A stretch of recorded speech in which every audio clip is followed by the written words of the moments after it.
Ayan mga kabarangay, at welcome back ulit sa ating munting channel. Ito nga palang kusinero ng barangay, bumabati sa inyo ng magandang araw at magandang buhay para sa inyo. Ayan, shout out sa mga Ilocano dahil ang lulutuin po natin ay ang aking version. Yes, ang aking version po ng Pakbit Ilocano mga idol. So hindi ko po sinabing ito ay authentic Pakbit Ilocano. So ito lamang po ang aking nalalaman based sa aking experience sa aking mga napapasukan. Ayan mga idol, syempre pinagsama-sama natin ang ating talong na bilog. Syempre talong na bilog talaga ang pinaka-special rito, ang ating sitaw.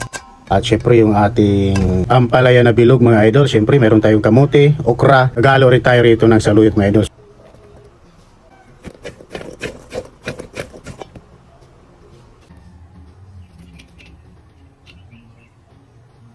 So ganito ang aking diskarte, yung mga kalahati ay nilagay ko muna sa isang palayok. So hinati ko yung sibuyas, hinati ko yung kamatis, bawang, at syempre yung ang ating daon ng saluyot mga idol. So yes, nilalagyan ko po ng saluyot para maging malapot-lapot ang kanyang sabaw.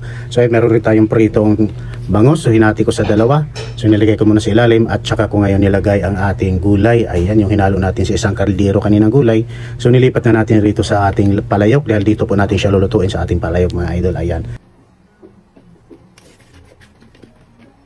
So ayun, ganyan lang, ay salansa lang natin, antirekta na at wala nang gisa-gisa ang aking diskarte ng aking Pakbit Ilocano. So ayan yung mga kalakalahati kaninang sibuyas, kalahating kamatis, kalahating bawang. So pinaibabaw naman natin mga idol. Ayan, ganyan lang po ang ating diskarte at shout out po sa inyong lahat.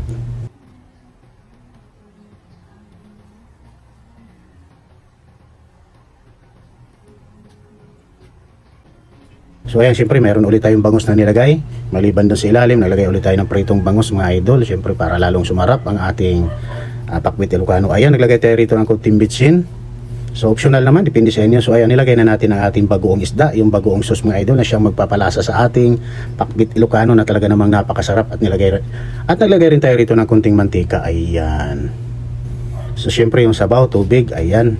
Yan natin ang tubig. So yung tubig na nilagay natin, konti-konti lang mga idol para hindi magmukhang sinabawan ng ating Pakbit Ilocano. Ayan, para masarap. Ayan, manuot ang kanyang lasa. So ayan, pagkalipas ng ilang minuto, ayan, pagkaluto natin sa ating palayok. So dahil ito ay nasa palayok, napakabango, napakasarap ng ating Pakbit Ilocano mga idol. Ayan, luto na kaagad ang ating Pakbit Ilocano na hindi na natin ginisa. Talaga namang sa amoy pa lang swabe at napakasarap. Ayan mga idol. At ito na nga.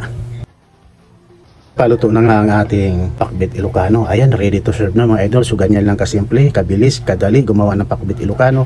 Basta gugustuhin ay kayang-kaya at higit sa lahat napakasarap ng recipe na ito. Kaya maraming salamat sa mga Ilocano na nakaimbento ng ganitong klaseng recipe, ang Pakbit Ilocano. Maraming salamat sa inyo mga idol. Ayan.